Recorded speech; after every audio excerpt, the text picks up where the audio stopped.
तो यार आज हम पढ़ेंगे 9th क्लास का पहला चैप्टर साइंस का। ठीक है, तो ये मैं आपको डिटेल में बताऊंगा, अच्छे से समझा दूंगा। आज ये चैप्टर अभी के अभी खत्म हो जाएगा वन शॉट में। तो यार बिना किसी देरी के वीडियो को शुरू पढ़ाना मैं शुरू करता हूँ और आप समझना शुरू करें। ठीक है, तो चैप्टर का नाम है मैटर इन आर सराउंडिंग, यानी हमारे आसपास के पदार्थ। अब हमारे आसपास तो बहुत सारी चीज़ें हैं, जैसे कि आप ये बोतल देख सकते हो, इसी तरीके से फ़ोन भी देख सकते हो, बहुत सारी चीज़ें। बोतल के अंदर पानी है, ठीक है, और कमरे में तो हवा ही हवा होती है। ठीक है, तो हमारे आसपास के पदार्थ। ठीक है, चैप्टर का नाम है मैटर। मैटर मतलब कोई भी पदार्थ। अभी मैटर के बारे में हम समझेंगे कि मैटर क्या होता है। आवर यानी हमारे आसपास, सराउंडिंग, सॉरी आवर मतलब हमारे, ठीक है, इंग्लिश में पढ़ते थे ना, हमारे आसपास के पदार्थ। सराउंडिंग यानी आसपास के पदार्थ। तो सबसे पहले देखो इस चैप्टर में हम पढ़ने वाले क्या है कॉन्सेप्ट। मैपिंग समझ लो एक तरह से पहले। तो चैप्टर का नाम मैंने आपको बता दिया। अब देखते हैं हम चैप्टर में क्या क्या पढ़ने वाले हैं। तो सबसे पहले बात करेंगे मैटर की, कि मैटर होता क्या है। ठीक है, मैटर की फीचर्स पढ़ेंगे। उसके बाद पढ़ेंगे हम states of matter. States of matter का मतलब मैटर कौन कौन सी स्टेट्स में होता है। जैसे सॉलिड में होता है, जैसे ये बोतल क्या है, ये बोतल है सॉलिड। ठीक है, इसी तरीके से ये फ़ोन क्या है, सॉलिड है। ठीक है, और सॉलिड होता है मैटर। लिक्विड, जैसे इसके अंदर पानी है, आप रूह अफ़ज़ा बनाओ, कोल्ड ड्रिंक बनाओ, वो भी क्या है, लिक्विड है। गैस, हवाई गैस है ना। तो मैटर 3 स्टेट में होता है, सॉलिड, लिक्विड और गैस। इसके अलावा भी 2 स्टेट्स और होती है मैटर की। आप मुझे कमेंट में बताओ उनके बारे में कि वो कौन सी स्टेट्स हैं, और उनके बारे में अगर आप डेफिनेशन दे सको तो बहुत अच्छी बात है। तो सबसे पहले हम इस चैप्टर में पढ़ेंगे मैटर के बारे में, फिर मैटर की 3 स्टेट्स पढ़ेंगे, ये आपकी सिलेबस का पार्ट है। सॉलिड के बारे में पढ़ेंगे, लिक्विड के बारे में पढ़ेंगे और गैस के बारे में पढ़ेंगे। फिर हम पढ़ेंगे मैटर पार्टिकल से मिलकर बना होता है। कोई भी चीज़ छोटे छोटे पार्टिकल्स से मिलकर बनी होती है। पार्टिकल्स मतलब कणों से मिलकर बनी होती है, बहुत छोटी छोटी चीज़ों से। उन पार्टिकल्स के बारे में आप पढ़ोगे, उनके फिजिकल नेचर पढ़ोगे, वो भी मैं आपको बताऊंगा। फिर आप पढ़ोगे भाई इसके अंदर पानी है ना, पानी से आप बर्फ़ बना सकते हो, आइस, हाँ बना सकते हैं। अच्छा, पानी से आप गैस भी बना सकते हो, है ना, वाटर वेपर। तो कैसे आप चेंज करते हो, सॉलिड से कैसे लिक्विड जाते हो, लिक्विड से कैसे गैस जाते हो, ये सारी चीज़ें आप समझोगे चेंज किसके, मैटर के स्टेट में। जैसे टेम्परेचर इंक्रीज़ करके, टेम्परेचर डिक्रीज़ करके, या प्रेशर को चेंज करके। इस तरीके से आप क्या करोगे, जो मैटर का स्टेट है उसको आप क्या करोगे, चेंज करोगे। इस चैप्टर में आप वो पढ़ोगे। जैसे सब्लिमेशन के बारे में पढ़ोगे आप, फ्रीजिंग के बारे में पढ़ोगे, कंडेंसेशन के बारे में पढ़ोगे, सब्लिमेशन के बारे में पढ़ोगे, मेल्टिंग पॉइंट, बॉइलिंग पॉइंट के बारे में पढ़ोगे, और इवेपोरेशन के बारे में पढ़ोगे, फ्यूज़न और मेल्टिंग के बारे में पढ़ोगे।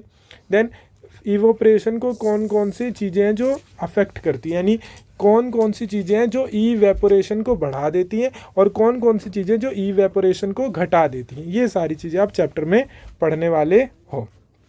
तो यार मैंने आपको बताया कि आप इस चैप्टर में क्या पढ़ोगे। चैप्टर का मतलब क्या है, हमारे आसपास में कौन कौन से मैटर है, उनकी स्टेट्स क्या हैं, उनकी पार्टिकल्स के फीचर्स के बारे में, और मैटर अपना स्टेट कैसे चेंज करेगा, उसमें आप क्या क्या टॉपिक्स पढ़ोगे, उन सब चीज़ के बारे में।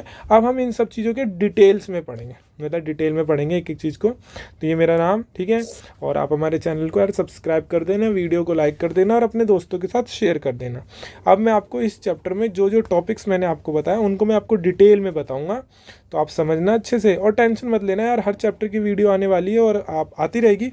जैसे पहले वीडियो आई है, पहले चैप्टर की आई है, तो दूसरे चैप्टर की भी आ जाएगी जल्दी 1-2 दिन में। तो चलो बात करते हैं मैटर की। सबसे पहला मैटर होता है क्या भाई, कोई भी चीज़। अब जैसे ये बोतल ले लो, ठीक है, ये बोतल है। अब बोतल कोई सी भी चीज़ हो, या एक पेन है, जैसे ये पेन देखो, ये पेन है, ठीक है, या फिर मेरे को ही कह लो, ठीक है, या फिर ये कॉपी, ठीक है। तो मैटर मतलब कोई भी मटेरियल हो सकता है। मैटर इज़ द मटेरियल जो कि यूनिवर्स में कोई भी चीज़, कोई भी मटेरियल जो हमारे आसपास हो, इन एंड अराउंड अस, अलग अलग शेप में हो सकती है, डिफरेंट शेप्स में हो सकती है। लेकिन मैटर में खासियत क्या होती है, एक खासियत होती है, एक फीचर होता है कि ऑक्यूपाई स्पेस। भाई गैस जो होती है ना यार, गैस भी स्पेस ऑक्यूपाई करते हैं। सर कैसे, बलून में भरो ना गैस तो बलून फूल जाता है ना, तो यार बलून में कुछ तो है जिसने उसको फुला दिया, यानी उसके अंदर क्या है, गैस है, और गैस क्या है, एक मैटर है। तो मैटर क्या करता है, स्पेस ऑक्यूपाई करता है, और उसका मास होता है। सिलेंडर के अंदर क्या होती है, गैस ही तो होती है। तो गैस इतनी ज़्यादा भर दी जाती है, सिलेंडर का वेट बढ़ जाता है, डबल हो जाता है, 15 किलो गैस भर के। अच्छा, तो मैटर क्या होता है? कोई भी मटेरियल हो सकता है यूनिवर्स में जो डिफरेंट डिफरेंट शेप्स में होती है। जैसे बोतल मैंने आपको दिखाया, पेन दिखाया, कॉपी दिखाया मैंने आपको, इसी तरीके से फ़ोन भी हो सकता है। तो कोई भी चीज़ जो डिफरेंट डिफरेंट शेप का हो, किसी मटेरियल का बना हो यूनिवर्स में, तो स्पेस अगर वो ऑक्यूपाई करेगा और उसका मास होगा तो हम उसको बोलेंगे मैटर। मैटर इज़ एनीथिंग, ठीक है, विच occupy space and has mass. Simple definition, matter is anything which occupy space and has मास। तो कोई भी ऐसी चीज़ जो स्पेस को ऑक्यूपाई करे और उसका मास हो, मतलब वेट हो कुछ, तो हम उसे क्या बोलेंगे? मैटर। अच्छा, फिजिकल नेचर। अब मैटर क्या होता है? कोई भी चीज़ यार पार्टिकल से मिलकर बनी होती है। आप ये बोतल लो, इसके टुकड़े करो, बहुत सारे टुकड़े करते जाओ तो छोटे छोटे पार्टिकल्स बन जाएंगे। ये कॉपी है, कॉपी का एक पेज ले लो यार, उस पेज के टुकड़े करते जाओ वो पार्टिकल्स बन जाएंगे। तो matter is made up, made up मतलब किससे बने होते हैं? पार्टिकल से। तो matter is made up of particles. अब पार्टिकल्स बहुत बहुत बहुत स्मॉल होते हैं यार, बहुत स्मॉल, आप उनको आंखों से देख ही नहीं सकते। तो अब इन पार्टिकल्स की कैरेक्टरिस्टिक्स पढ़ते हैं यार। कैरेक्टरिस्टिक्स का मतलब होता है फीचर, उसकी विशेषता है। पार्टिकल्स के बारे में आप पढ़ोगे। जैसे आपके पास फ़ोन है ना, फ़ोन की रैम होते हैं 2 GB, 3 GB, 4 GB, अब तो 6 GB, 8 GB, 12 GB, 16 GB RAM वाले फ़ोन भी आ गए। उनका इंटरनल स्टोरेज, उनका कैमरा कितने मेगापिक्सल का, उनकी बैटरी कितनी mAh की है। तो ये क्या है? फीचर्स हैं, ये उस फ़ोन के कैरेक्टरिस्टिक्स हैं। इसी तरीके से मैटर के बारे में हमने जाना कि मैटर कोई भी चीज़ जो स्पेस ऑक्यूपाई करे और उसका मास हो। तो मैटर, ये तो समझ गए मैटर के बारे में। अब मैटर मेड किससे बना होता है? मेड अप पार्टिकल से। अब इन पार्टिकल्स के बारे में हम पढ़ेंगे, ठीक है। और पार्टिकल बहुत ज़्यादा वेरी वेरी स्मॉल होते हैं। अब देखो पार्टिकल्स के बारे में, particles of matter are continuously moving. जो मैटर होता है ना, जो छोटे छोटे पार्टिकल्स से मिलकर बना होता है यार, वो पार्टिकल्स ना कंटिन्यूसली मूव करते रहते हैं। अब ये बोतल है, ये बोतल ना छोटे छोटे छोटे छोटे बहुत छोटे छोटे पार्टिकल से मिलकर बनी हुई है। तो लेकिन वो पार्टिकल्स आपको दिखेंगे नहीं, बहुत छोटे होते हैं।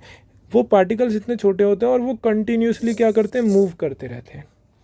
They possess kinetic energy. अब यहाँ पे एक चीज़ आई है, काइनेटिक एनर्जी। काइनेटिक एनर्जी का मतलब मैं आपको बता देता हूँ यार। काइनेटिक एनर्जी मतलब जब कोई चीज़ मोशन में हो, मूव करे, तो उसकी वजह से मूव करती है ना। जैसे ये मूव कर रही है, तो इसके अंदर कौन सी एनर्जी है? भी काइनेटिक एनर्जी। मेरे सर में लग रहा होगा ना ऐसे, तो ये जो मेरे को हिट कर रहा है, तो मेरे को थोड़ा सा चोट लग रहा होगा। तो वो जो एनर्जी है इसके अंदर, वो किसकी वजह से है? मोशन की वजह से। तो जब कोई चीज़ मूव करती है तो उसके अंदर कौन सी एनर्जी आ जाती है? काइनेटिक एनर्जी आ जाती है। समझ गए? जैसे बंदूक की गोली, तो गोली आती है और बंदे के सीने में छेद करके निकल जाती है। तो कौन सी एनर्जी थी उस बंदूक की गोली में? Kinetic energy. इसी तरीके से फुटबॉल पे किसी ने किक मारी, तो अब फुटबॉल मोशन में और किसी को आके लगी, तो वो लगी तो एनर्जी, उसको चोट लगी, तो वो फुटबॉल में एनर्जी किसकी वजह से आई? मोशन की वजह से। तो जब कोई चीज़ मूव करती है तो उसके अंदर कौन सी एनर्जी होती है? Kinetic energy. आप भूलोगे नहीं अब, क्योंकि मैंने आपको इतना अच्छे से समझा दिया। तो जो मैटर के जो पार्टिकल्स होते हैं वो कंटिन्यूसली मूव करते हैं। अब भाई कंटिन्यूसली मूव करेंगे तो कौन सी एनर्जी पोजेस करेंगे? Kinetic energy. और टेम्परेचर राइज होता है तो पार्टिकल और ज़्यादा तेज़ी से मूव करते हैं। भाई आप कमरे में मान लो 5 लोग हैं, तो कमरे में नॉर्मल है, टेम्परेचर ज़्यादा नहीं है। अब पंखा बंद हो गया, तो यार वो 5 लोग रहेंगे क्या एक साथ? या लाइट चली गई, नहीं रहेंगे। वो लोग भागेंगे, कोई ग्रिल की तरफ जाएगा, कोई छत की तरफ जाएगा, कोई आंगन में जाएगा। तो टेम्परेचर बढ़ता है तो सीधी सी बात है गर्मी बढ़ेगी, तो लोग भी चिपक के कोई रहेंगे, दूर दूर भागेंगे। इसी तरीके से पार्टिकल्स जो होते हैं यार मैटर के, वो कंटिन्यूसली मूव करते हैं और टेम्परेचर बढ़ने से और तेज़ी से मूव करने लगते हैं, ठीक है। काइनेटिक एनर्जी पार्टिकल्स की इंक्रीज़ हो जाती है। कब इंक्रीज़ होती है? जब हम उनका टेम्परेचर बढ़ा देते हैं। जैसे पानी है, पानी आप गर्म करो या थोड़ा सा नॉर्मल चूल्हे पे रख दो, थोड़ा सा चालू करके चूल्हा, तो देखो धीरे धीरे पूरा पानी पतीले में से गायब। तो पार्टिकल्स कहाँ गए? वो इवेपोरेट हो गए, गैस फॉर्म में आ गए। क्यों? क्योंकि टेम्परेचर बढ़ने से उनकी काइनेटिक एनर्जी भी बढ़ गई। अच्छा, particles of matter have space between them. अब पार्टिकल्स जो होते हैं ना, उन कोई भी मैटर है पार्टिकल से मिलकर बना है, छोटे छोटे पार्टिकल से मिलकर बना होता है। उन पार्टिकल्स के बीच में स्पेस होता है यार, ठीक है। स्पेस पता कैसे चलेगा? आप क्या करना है, 1 गिलास पानी लेना, उसमें 1 चम्मच नमक डालना, और आप पहले 1 गिलास पानी लेना, उसमें मार्क कर लेना कितने लेवल तक पानी है। फिर उसमें आप 1 चम्मच नमक डालना, देखना पानी का लेवल ही नहीं बढ़ेगा नमक डालने से। वैसे तो बढ़ना चाहिए ना, क्योंकि आपने उसमें एक्स्ट्रा चीज़ मिलाई, नमक मिलाया आपने, सॉल्ट मिलाया, तो उतना वाटर का लेवल राइज होगा ही नहीं। क्यों? क्योंकि वो जो सॉल्ट है ना वो कहाँ गया, पार्टिकल्स के बीच में स्पेस था, उस स्पेस में वो क्या चला गया, सॉल्ट चला गया। तो वो जब आप पानी में जब आप सॉल्ट मिलाओगे तो लेवल बढ़ेगा नहीं। इसका मतलब वो जो सॉल्ट है वो कहाँ गया, वो उन पार्टिकल्स के बीच जो स्पेस था ना उस स्पेस में घुस गया। तो पार्टिकल्स जो मैटर के होते हैं उनमें स्पेस भी होता है। वैन वी मेक टी, आप टी बनाते हो, देख रहे हो टी चाय जो बनाते हो आप यार, तो उसमें दूध भी मिल जाता है, चीनी भी मिल जाती है, पानी भी मिल जाता है, सब मिलके एक सॉल्यूशन बन जाता है। कॉफ़ी के साथ भी ऐसा होता है, नींबू पानी के साथ, लेमनेड के साथ भी तो ऐसा ही होता है। ये सब चीज़ें आपस में मिक्स हो जाती हैं। ऐसा तो नहीं होता ना आप चाय पीते हो तो पहले पानी आता है, फिर दूध आता है, फिर चीनी, ऐसा नहीं आता, वो तीनों आपस में मिल जाते हैं। तो पार्टिकल्स के बीच में स्पेस होता है। Particles of one type of matter get into the space between the particles of other. तो दूध के पार्टिकल्स, पानी के पार्टिकल्स और शुगर यानी चीनी के पार्टिकल्स, ये तीनों पार्टिकल्स आपस में मिल जाते हैं और एक सॉल्यूशन बना लेते हैं, जिसे हम टी, कॉफ़ी, लेमनेड यानी नींबू पानी कहते हैं। इससे पता चलता है कि पार्टिकल्स जो होते हैं मैटर के, उनके बीच इनफ स्पेस होता है, तभी तो ये सारी चीज़ें आपस में मिक्स हो जाती हैं। तो आपको समझ आ गया मैटर के बारे में और पार्टिकल्स के कैरेक्टरिस्टिक्स के बारे में। तीसरा पॉइंट भी है, particles of matter attract each other. जो मैटर के जो पार्टिकल्स होते हैं वो एक दूसरे को अट्रैक्ट करते हैं, यानी एक दूसरे को अपनी तरफ आकर्षित करते हैं। When we open a water tap, अब देखो ना पानी की टूटी खोलो तो पानी एक साथ बहता है, ठीक है। तो when we open a water tap try to break the stream, आप उस पानी को ब्रेक करने की सोचो, वो जो स्ट्रीम है, पानी का जो बहाव है, उसको आप ब्रेक करने की कोशिश करो without fingers. Can we do this, कर सकते हो? नहीं, no, because stream of water remains together, वो पानी जो टूटी से निकल रहा है वो एक साथ ही रहेगा। Particles of matter are held together, वो एक दो जो पार्टिकल्स है ना वाटर के, वो एक दूसरे को पकड़ के रखें। क्यों? क्योंकि यार पार्टिकल्स के बीच में क्या होता है, फोर्स होता है, अट्रैक्शन फोर्स होता है, जो पार्टिकल्स को आपस में अट्रैक्ट करके रखता है, जिससे वो एक दूसरे से दूर नहीं भागते, एक दूसरे के पास रहते। ठीक है, वाटर जैसे फ्लो होता है टैप से वैसा। ठीक है, यहाँ पे हमने ये वाला एग्जांपल तो हमने समझ लिया। अब देखो the space between the particles and kinetic energy. आप देखो मैंने आपको बताया वाटर जो मैटर होता है, मैटर के जो पार्टिकल्स होते हैं यार, उन पार्टिकल्स के बीच में स्पेस होता है और काइनेटिक एनर्जी भी होते हैं। अब सबसे कम काइनेटिक एनर्जी किस में होती है?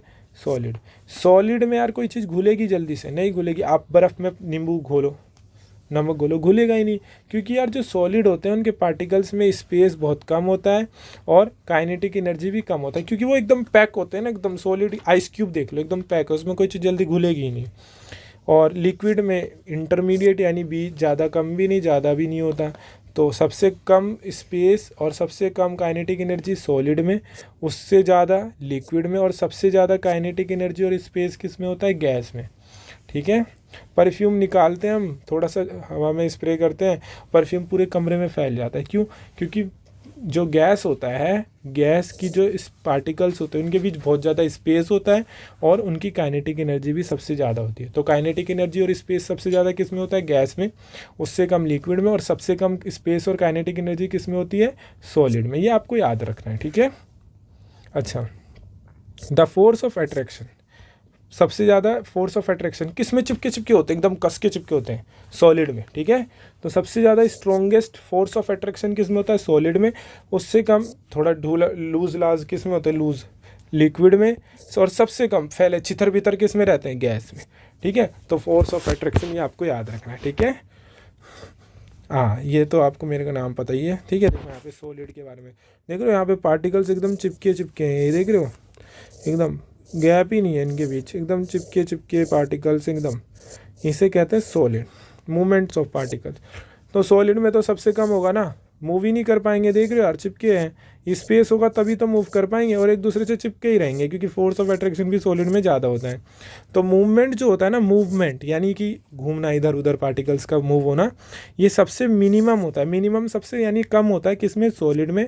इससे ज़्यादा देखो लिक्विड में देखो थोड़ा थोड़ा स्पेस है, ठीक है, इस लिक्विड में थोड़ा थोड़ा यार स्पेस है। तो लिक्विड में थोड़ा स्पेस रहता है तो थोड़ा मूव कर पाते हैं। तो सबसे कम मूवमेंट पार्टिकल का किस में होता है? सॉलिड में। फिर उससे थोड़ा ज़्यादा किस में मूवमेंट होता है? लिक्विड में। और सबसे ज़्यादा देख लो यार गैस में। तो ये लाइन वाइज आपको याद रखना है कि पार्टिकल सबसे ज़्यादा मूव किस में करते हैं? गैस में, उससे कम लिक्विड में, और सबसे कम सॉलिड में। देखो तीनों की इमेज बता रखी है। देखो सॉलिड में पार्टिकल्स कैसे चिपके चिपके है ना, कैसे आराम से चिपके हुए हैं, इसमें मूवमेंट ही नहीं होगा। इसमें अट्रैक्शन भी ज़्यादा होगा सॉलिड में, इसमें कोई चीज़ जल्दी मिक्स भी नहीं होगी क्योंकि पार्टिकल्स के बीच स्पेस ही नहीं है। लिक्विड में स्पेस है और इसके पार्टिकल मूव करते हैं, लेकिन सॉलिड की तरह लूजली पैक लूजली नहीं होते। सॉलिड में तो बहुत दूर दूर हैं, इनके बीच स्पेस भी है, लेकिन सॉलिड में सबसे कम, लिक्विड में उससे कम, लिक्विड में उससे ज़्यादा, और गैस में तो सबसे ज़्यादा दूर दूर होते हैं। हाँ, आपको सॉलिड लिक्विड गैस के बारे में पता चल गया। मैटर के जो पार्टिकल्स होते हैं उनकी फीचर्स पता चल गया आपको। और मैटर क्या होता है? एनीथिंग जो स्पेस ऑक्यूपाई करे और उसका मास हो। चलो वेरी गुड। अब बात करते हैं state of matter, states of matter, यानी वही सॉलिड लिक्विड गैस। इन तीनों के बारे में पढ़ेंगे कि भाई सॉलिड के फीचर्स, लिक्विड के फीचर्स और गैस के फीचर्स। तो इन तीनों के बारे में हम डिटेल में पढ़ेंगे। ध्यान से समझना, याद भी करना है आपको सबसे पहले मैटर की definition, anything which is occupy space and mass, तो इस मैटर कहेंगे। पार्टिकल्स होते हैं मैटर के, उनके फीचर्स आपने याद करने हैं। बता दिया मैंने आपको ये तीनों कि पार्टिकल्स कंटिन्यूसली मूव करते रहते हैं और स्पेस होता है। तीसरा, अट्रैक्ट करते हैं एक दूसरे को, ठीक है। और पार्टिकल्स के बीच में किस में सबसे ज़्यादा गैप होता है? सबसे कम। और काइनेटिक एनर्जी कहाँ ज़्यादा होती है? बता दिया मैंने आपको, ठीक है। अब बात करते हैं स्टेट ऑफ मैटर, यानी सॉलिड लिक्विड और गैस की। तो देखो जैसे बोन्स, हड्डियाँ हमारी एकदम, आपको कमेंट में एक क्वेश्चन का जवाब देना मेरे कि हमारी बॉडी का सबसे ज़्यादा स्ट्रॉन्ग मजबूत हड्डी कौन सी होती है, जो कंक्रीट से भी ज़्यादा मजबूत होती है? जो कमेंट में बताएगा उसको मैं लाइक करूँगा, मतलब दिल दूंगा उसको मैं कमेंट में। तो बोन्स, टीथ, ये सॉलिड होती है ना, हड्डियाँ सॉलिड होती हैं, उनकी फिक्स शेप होती है, पानी की तरह कोई बहने लगती है हमारी बोन्स और टीथ। तो फिर सॉलिड के बारे में जानेंगे, लिक्विड और गैस। लिक्विड, हमारी बॉडी में जो ब्लड होता है वो वाटर की तरह ही होता है, बस वाटर से अलग होता है, लेकिन वाटर की तरह फ्लो होता है ना। वाटर, ब्लड, ये हमारी बॉडी में होता है, लेकिन ये लिक्विड होता है। तो सॉलिड पता चल गया आपको, बोन्स और टीथ। लिक्विड वाटर और ब्लड, और गैस तो पता ही है, एयर, सांस ले लो, गैस, ठीक है। 70% हमारी बॉडी का वाटर होता है और 30% बाकी चीज़ें, ठीक है। आपको सॉलिड, लिक्विड और गैस के बारे में आपको मैं अब बताऊंगा, ठीक है। तो सॉलिड की बात करते हैं सबसे पहले। सॉलिड क्या होता है? सॉलिड के फीचर्स। सॉलिड की यार डेफिनेट शेप होती है। डेफिनेट मतलब एक फिक्स शेप होती है, उसकी शेप को हम बिगाड़ नहीं सकते इजीली। अब ये बोतल है, ठीक है, ये बोतल है, इसकी एक फिक्स शेप है, इसको आप इजीली बिगाड़ नहीं सकते इसकी शेप को। जैसे ये फ़ोन है, ठीक है, ये तो मेरा फ़ोन है, तो आप इसको इजीली, मतलब जो फिक्स है ना, ये सॉलिड है, ठोस है, आप इसकी शेप को मतलब बिगाड़ नहीं सकते इजीली, आपको थोड़ा यूज़ करना पड़ेगा। तो डेफिनेट शेप होती है, ठीक है, सॉलिड की। बाउंड्री डिस्टिंक्ट होती है, यानी इसकी बाउंड्री फिक्स है, हमें पता है भाई यहाँ पे बाउंड्री है, इसकी यहाँ बाउंड्री है, यहाँ बाउंड्री है, ये इसकी बाउंड्री है, ठीक है, इससे ज़्यादा नहीं है। तो डेफिनेट शेप है, डिस्टिंक्ट बाउंड्रीज है, रिजिडिटी है। रिजिडिटी मतलब एकदम मजबूत है यार, रिजिड है। इनकम्प्रेसिबल है, कंप्रेस नहीं होगा ना, दबाओ, कंप्रेस ही नहीं हो रहा यार, दब ही नहीं रहा है, कंप्रेसिबल नहीं होता ना सॉलिड। अब ये फ़ोन को भी मैं इजीली दबाऊंगा, दबेगा ही नहीं, ठीक है। तो डेफिनेट शेप होती है सॉलिड की, जैसे हमारी हड्डियाँ, ठीक है। टीथ डेफिनेट शेप होती हैं, बाउंड्री फिक्स होती है इनकी, रिजिड होते हैं ये लोग, ठोस एकदम मजबूत होते हैं, कठोर। इनकम्प्रेसिबल, इनकम्प्रेसिबिलिटी मतलब दबेंगे नहीं, जैसे आप तकिए को दबाओ तो दबता है ना, लेकिन बाद में फिर वैसे ही हो जाता है। तो जो चीज़ दबे ना, कंप्रेस ना हो, तो वॉल्यूम भी इनका फिक्स होता है यार। तो ये मैंने बता दिया, आपको याद रखना है सॉलिड के बारे में। अब कुछ चीज़ें यार पूछ लेता, बताओ कि सॉलिड है कि नहीं, और बच्चा ना उसमें कंफ्यूज हो जाता है कि सर यार ये सॉलिड है, लिक्विड है, समझ ही नहीं आ रहा है। तो वो चीज़ें आप देखो यहाँ पे, सम एक्सेप्शनल्स, कुछ चीज़ें होती हैं जो लगती नहीं है सॉलिड, हमें नहीं लगेगी सॉलिड, बट वो सॉलिड होती हैं यार।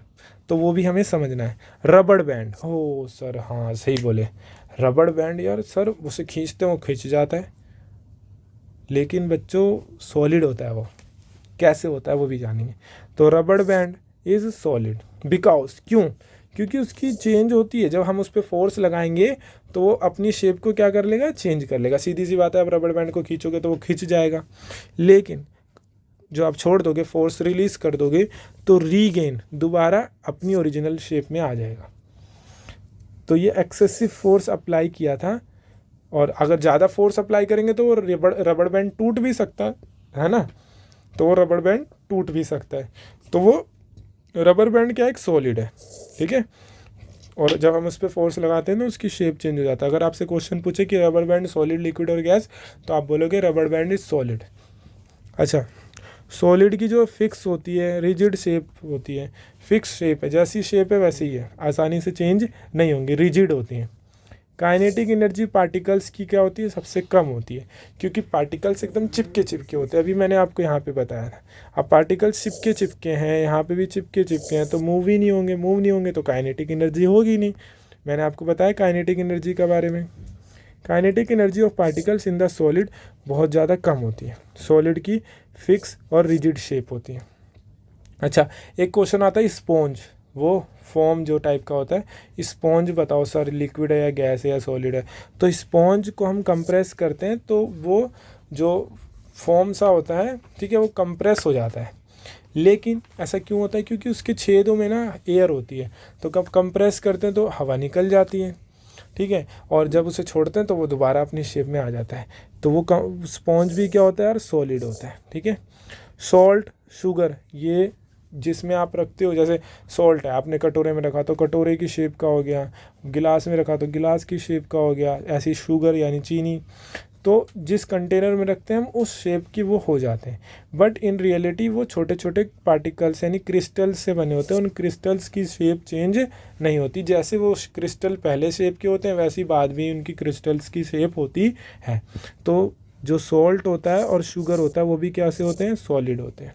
देखो लिखा है salt sugar take the shape of container, जिस कंटेनर में हम रखते हैं उस शेप ले लेते हैं, उसकी शेप ले लेते हैं वो सॉल्ट और sugar. They are placed, but जो शेप होते हैं उनके क्रिस्टल्स के वो चेंज नहीं होते, इसलिए सॉल्ट, शुगर, स्पॉन्ज, रबड़ बैंड ये भी सॉलिड होते हैं। अब बात करते हैं लिक्विड। तो यार लिक्विड को भी हम समझ लेते हैं कि लिक्विड क्या है चीज़ है। तो लिक्विड के बारे में फ्लूइडिटी यानी लिक्विड फ्लो होता है। अब ये देखो पानी है ना, इसमें देखो, ये देखो आपको दिख रहा होगा पानी, तो लिक्विड फ्लो हो सकता है, लेकिन बोतल जो सॉलिड होता है वो फ्लो नहीं होता। तो लिक्विड क्या है, फ्लूइडिटी होती है, रिजिड नहीं है, एकदम शेप फिक्स नहीं है, आप फ्लो हो सकता है, रिजिड नहीं होते लिक्विड। शरबत हो गया, ब्लड हो गया, वाटर हो गया, तो ये क्या है, रिजिड नहीं है, ये फ्लो हो सकते हैं। अच्छा, लिक्विड को आप कंप्रेस कर सकते हो, यानी आप उनको एक कंटेनर में रखो और ऊपर से दबाओगे तो थोड़ा बहुत कंप्रेस हो जाएगा, दब जाएगा। कोई डेफिनेट शेप नहीं होती लिक्विड की, यानी ऐसा नहीं है कि यार मतलब आप उसकी एक फिक्स शेप है, उसको आप गिलास में रखोगे तो गिलास का शेप का हो जाएगा, कटोरे में रखोगे कटोरे शेप का हो जाएगा, जिस चीज़ में भी आप रखोगे उस शेप का हो जाएगा, तो फिक्स बाउंड्रीज भी नहीं होती। लेकिन सॉलिड भाई जैसी शेप है वैसी रहेगी, इजीली चेंज नहीं होगी। लेकिन लिक्विड उसकी शेप फिक्स नहीं होती, जिस वेसल में रखेंगे उसका शेप ले लेगा वो। वॉल्यूम डेफिनेट होता है, वॉल्यूम मतलब कितना क्वांटिटी है, वो वॉल्यूम क्या रहता है, सेम रहता है, चाहे वो सॉलिड की बात हो या लिक्विड की बात हो। अब भाई इसमें कितना पानी है बोतल में, ये तो फिक्स है ना, तो वॉल्यूम फिक्स है, डेफिनेट है, लेकिन ये रिजिड नहीं है, इसकी कोई डेफिनेट शेप नहीं है। अभी बोतल में है तो बोतल की शेप का है, गिलास में रखूँगा तो गिलास की शेप का आ जाएगा। तो लिक्विड के बारे में हमने क्या जाना कि फ्लो हो सकते हैं, रिजिड नहीं होते, कंप्रेसिबिलिटी लो होती है, कोई डेफिनेट शेप नहीं होती, बाउंड्री भी डेफिनेट नहीं है। They take the shape of vessel, जिस वेसल में हम रखेंगे उसकी शेप का वो हो जाएगा। डेफिनेट वॉल्यूम, वॉल्यूम डेफिनेट होता है। अब कुछ पॉइंट्स हैं, वो पॉइंट्स भी हम समझ लेते हैं। Force of attraction between the particles of liquid, जो लिक्विड के जो पार्टिकल्स होते हैं उनके बीच जो फोर्स ऑफ अट्रैक्शन होता है, अब कोई भी चीज़ है वो पार्टिकल से मिलकर बनी है, लिक्विड भी जो होते हैं वो पार्टिकल से मिलकर बने होते हैं। जो पार्टिकल्स होते हैं लिक्विड के, उनका जो फोर्स ऑफ अट्रैक्शन होता है वो वॉल्यूम को क्या रखता है, सेम रखता है, यानी वॉल्यूम चेंज नहीं होता है, क्योंकि पार्टिकल्स एक दूसरे को बांध के चिपक के रहते हैं। लिक्विड सब्सटेंस है, उनका वॉल्यूम डेफिनिट होता है, यानी फिक्स होता है। यानी अगर कोई चीज़ लिक्विड फॉर्म में, यानी वाटर जैसी फॉर्म में या ब्लड जैसी फॉर्म में, तो जो उसका वॉल्यूम है वो क्या है, फिक्स है, और कोई फिक्स शेप नहीं होती, क्योंकि लिक्विड को लाइक वाटर, ब्लड और कोल्ड ड्रिंक, इसको जिस शेप में हम रखते हैं ना, वो उस शेप में हो जाती है। They take the shape of container in which they are stored. तो आप गिलास में रखोगे तो गिलास में वो गिलास की शेप की हो जाती है, बोतल में रखोगे तो बोतल की शेप में, और बाउल में रखोगे तो बाउल की शेप की। तो लिक्विड के साथ ये फंडा है, ठीक है। द गैसेज, अब बात करते हैं आगे। Gas like oxygen, carbon dioxide. Oxygen यानी O, ऑक्सीजन को हम O2 से भी लिखते हैं, और कार्बन डाइऑक्साइड यानी CO2। आपकी एक्स्ट्रा नॉलेज के लिए आपको बता रहा हूँ, वैसे तो आपको पता होगा। तो ऑक्सीजन और carbon dioxide from the atmosphere, और ये वाटर में क्या हो जाते हैं, डिजोल्व हो जाते हैं, यानी घुल जाते हैं। Due to these gases aquatic plants and animals are able to survive. अब आपको पता है ना, मछली पानी में जिंदा रह लेती है, तो जो फिश होते हैं यानी एक्वेटिक एनिमल्स, एक्वेटिक एनिमल्स का मतलब क्या होता है, एक्वेटिक एनिमल यानी प्लांट्स, एक्वेटिक एनिमल यानी जो पानी में रहते हैं, एक्वेटिक प्लांट यानी जो पानी में प्लांट रहते हैं, तो उनको ऑक्सीजन चाहिए, उनको कार्बन डाइऑक्साइड रिलीज़ करनी है। तो ये काम ये जो है एक्वेटिक प्लांट और एक्वेटिक एनिमल्स, ये काम कैसे करते हैं, तो वाटर के अंदर ऑक्सीजन और CO2 यानी कार्बन डाइऑक्साइड डिज़ोल्व हो जाते हैं, और ये डिज़ोल्व ऑक्सीजन और कार्बन डाइऑक्साइड ये प्लांट्स क्या करते हैं, यूज़ करते हैं फॉर देयर सर्वाइवल, जिंदा रहने के लिए। Diffusion is much more in liquid than in solid. अगर ये गैस जैसे ऑक्सीजन और कार्बन डाइऑक्साइड ये सॉलिड में क्या होते हैं, नहीं जल्दी डिफ्यूज़ होते भी हैं तो बहुत कम, लिक्विड में ज़्यादा होते हैं। ड्यू टू फ्री मूवमेंट, क्योंकि लिक्विड में पार्टिकल्स फ्री मूवमेंट हो सकता है, सॉलिड में पार्टिकल्स फ्रीली मूव नहीं करते। तो आपको ये याद रखना है, ठीक है। जो गैसेस होती हैं ऑक्सीजन, कार्बन डाइऑक्साइड, वो एटमॉस्फेयर से डिफ्यूज़ हो जाती हैं, डिज़ोल्व हो जाती है वाटर में, ताकि जो एक्वेटिक प्लांट्स होते हैं, एक्वेटिक एनिमल्स होते हैं, वो सर्वाइव कर सके। तो डिफ्यूज़न लिक्विड में ज़्यादा होता है, सॉलिड में कम होता है, क्योंकि लिक्विड के पार्टिकल्स ईजिली मूव कर सकते हैं, सॉलिड के ऐसा नहीं है, ठीक है। अब बात करते हैं गैस। पहले हमने देखा सॉलिड के बारे में, फिर हमने देखा लिक्विड के बारे में, अब हम बात कर रहे हैं गैस, ठीक है। तो तीनों स्टेट्स के बारे में हम पढ़ रहे हैं। गैस फ्लो होती है, हवा बहती है ना भाई, हवा अच्छी चलती है, एकदम बहती है, बारिश होती है, बारिश का मौसम होता है, जैसे आज दिल्ली में बहुत अच्छा मौसम था, बारिश भी हुई और तूफ़ान भी आया। तो तूफ़ान आता है तो हवा ही तो आती है, तो हवा फ्लो होती है, फ्लूइडिटी होती है, एयर। तो एयर क्या है, गैस है, ठीक है। Air is a mixture of gases. Air कुछ नहीं है, हवा कुछ नहीं है, हवा बेसिकली मिक्सचर है गैसेस का। बहुत सारी गैस हैं जो मिक्स हैं और फ्लो हो रही हैं, जैसे ऑक्सीजन, कार्बन डाइऑक्साइड, नाइट्रोजन। तो ये सारी गैसेस हैं जो मिक्स होकर फ्लो होती है, इसको हम हवा कहते हैं। और हवा यानी एयर, एयर क्या है, गैस है, ठीक है। तो गैसियस स्टेट के बारे में पढ़ेंगे। तो गैस फ्लो होती है, हवा बहती है ना, ठीक है। हाई कंप्रेसिबल, आप देखो जो घर में LPG सिलेंडर यूज़ होता है ना, जिससे हमारी मम्मियाँ खाना बनाती हैं, उसके अंदर गैस होती है। कौन सी गैस होती है आप मुझे कमेंट में बताना। तो वो गैस 15 किलो या 14 किलो वो गैस सिलेंडर में होती है, और 1 महीना पूरा, कईयों के घरों में उससे ज़्यादा वो सिलेंडर चलता होगा, मेरे घर में 1 महीना वो सिलेंडर चलता है। तो यार 1 महीने तक वो गैस, वो जो सिलेंडर है वो गैस देता रहता है, इतनी गैस उसमें कहाँ से आती है, पहला क्वेश्चन। वो गैस उसके अंदर कंप्रेस करके ज़्यादा क्वांटिटी में गैस को भर दिया जाता है, गैस कंप्रेस होकर लिक्विड बन जाती है, ठीक है। तो बाद में वो गैस धीरे धीरे निकलती जाती है, पूरा मंथ चल जाता है, और अगर आप और कम यूज़ करोगे तो शायद 2 महीने भी चल जाए। तो कंप्रेसिबिलिटी गैस की क्या होती है, ज़्यादा होती है, ठीक है। छोटे से कंटेनर में बहुत ज़्यादा गैस आ सकती है, कोई डेफिनेट बाउंड्री नहीं होती है, भाई गैस फैली हुई है इधर उधर, हर जगह गैस ही गैस है, कोई डेफिनेट बाउंड्री है ही नहीं। कंप्रेस ज़्यादा हो जाएंगे, बहेंगे, हवा बहती तो है, कोई डेफिनेट शेप नहीं होती। अब भाई कोई शेप ही नहीं है डेफिनेट। एयर है, एयर कहाँ डेफिनेट शेप है, क्या नहीं है। कोई वॉल्यूम भी डेफिनेट नहीं है, जब शेप डेफिनेट नहीं है, बाउंड्री डेफिनेट नहीं है, तो सीधी सी बात है वॉल्यूम भी डेफिनेट नहीं है। The particles in a gas are free. जो गैस के जो पार्टिकल्स होते हैं ना यार, वो कहीं किसी भी डायरेक्शन में मूव कर सकते हैं, कहीं भी किधर भी। तो गैस फ्लो होती है और उनके जो पार्टिकल्स होते हैं वो किसी भी डायरेक्शन में फ्लो कर सकते हैं। Gases are the substance that do not have fix volume. Gas एक ऐसी चीज़ है, एक ऐसा सब्सटेंस है जिसका फिक्स वॉल्यूम नहीं है। और अगर इस कमरे में, तो इस अगर कोई गैस आप रिलीज़ करो और इस कमरे में छोड़ दो तो वो सारा स्पेस ऑक्यूपाई कर लेगी, हर जगह फैल जाएगी। ठीक है, जितना वॉल्यूम होगा वो हर जगह उतने में चली जाएगी, ऑक्यूपाई कर लेगी वॉल्यूम। तो गैस को जितना फैलने की जगह दोगे वो उतना फैलेगी, और जितना अगर कंप्रेस करके छोटे से कंटेनर में डालोगे तो वो कंप्रेस भी हो जाएगी। तो गैस के जो पार्टिकल्स होते हैं मूव करते हैं फ्रीली और डायरेक्शन, किसी भी डायरेक्शन में। ठीक है, तो हमने गैस का भी जान लिया, लिक्विड का भी जान लिया, और गैस का सॉलिड का भी जान लिया। अब बात करते हैं, अच्छा, pressure of gas is the force applied on the walls of the vessel by the irregular movement of gas particle। तो प्रेशर ऑफ गैस, जो फोर्स अप्लाई, जैसे आपने किसी कंटेनर में गैस भर दिया तो गैस बेसिकली वॉल्स पे क्या लगाएंगी, प्रेशर लगाएंगी। तो वो प्रेशर बेसिकली आप वहाँ से समझ जाओ। Change of state of matter. अब सॉलिड से लिक्विड कैसे बनाता है, लिक्विड से गैस, और गैस से डायरेक्ट सॉलिड, और सॉलिड से डायरेक्ट गैस, ये कैसे बनती हैं चीज़ें, और कैसे हम मैटर का जो स्टेट है वो चेंज करेंगे, वो हम जानेंगे। अब वो ध्यान से समझना आप, ताकि आप पेपर में अच्छे से उसको लिख सको।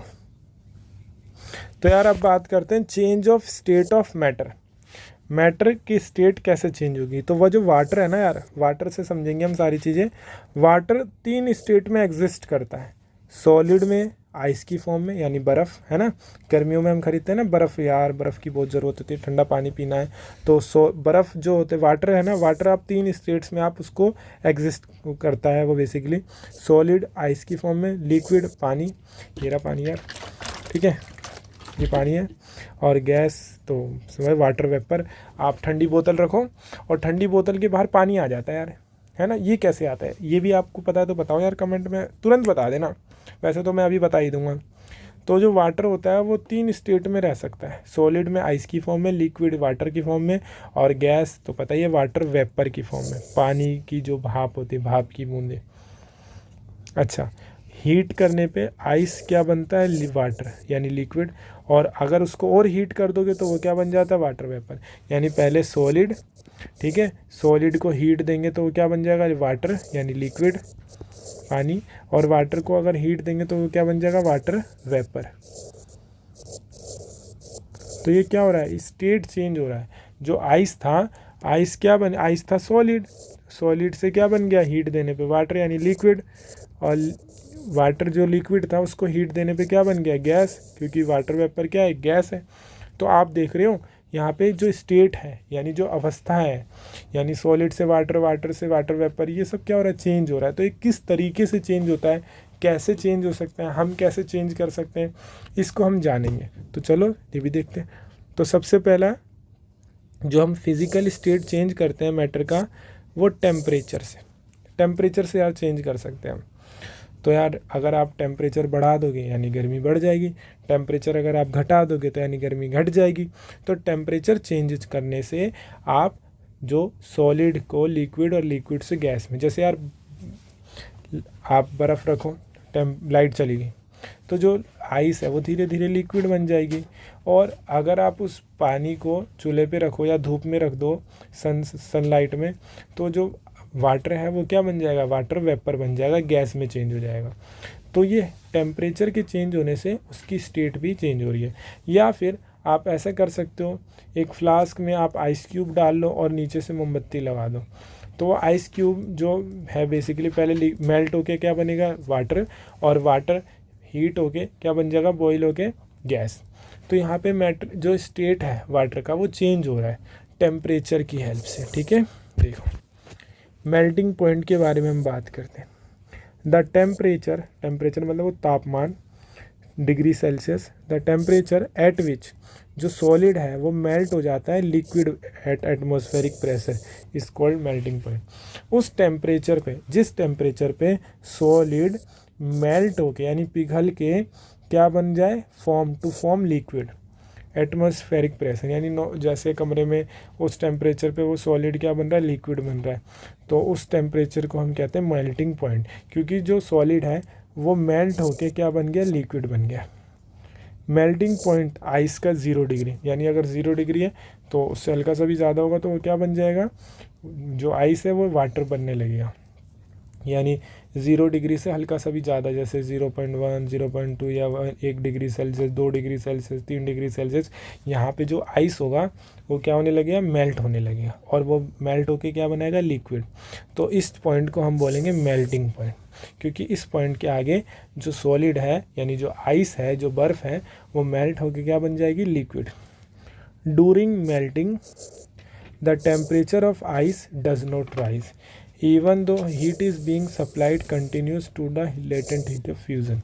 जैसे देखो, आपने एक कटोरे में क्या करा, बहुत सारी आइस क्यूब रखी, आपने नीचे से मोमबत्ती जलाई, अब क्या हो रहा है, उससे वो आइस हीट मिल रही है, उसको नीचे से टेम्परेचर बढ़ रहा है, टेम्परेचर बढ़ने से वो आइस क्यूब क्या बन रही है, वाटर बन रही है, तो उसका स्टेट चेंज हो रहा है। लेकिन अगर आप उस आइस क्यूब में हाथ डालोगे, जिस कटोरे में आपने आइस क्यूब रखा है, जिसके नीचे आपने मोमबत्ती लगाई है, उस आइस क्यूब का जो टेम्परेचर है वो टेम्परेचर सेम रहने वाला है। सर ऐसे कैसे, देखो आपने एक कटोरा लिया, ठीक है, उसके नीचे मोमबत्ती लगा दी, ठीक है, और बहुत सारे आइस क्यूब इसमें रखे हुए हैं, ठीक है, आइस क्यूब रखे हुए हैं इसके अंदर। अब ये मेल्ट होकर धीरे धीरे क्या बन रहे हैं, लिक्विड बन रहे हैं। तो जो हीट जो इसको नीचे से मिल रही है ना यार मोमबत्ती से, अब उस हीट से टेम्परेचर बढ़ रहा है, टेम्परेचर बढ़ने से ये जो आइस क्यूब है, ये आइस क्यूब क्या बन रहे हैं, लिक्विड बन रहे हैं। तो जो टेम्परेचर किस चीज़ में यूज़ हो जा रहा है, वो टेम्परेचर इस सॉलिड आइस क्यूब का स्टेट चेंज करने में यूज़ हो जा रहा है।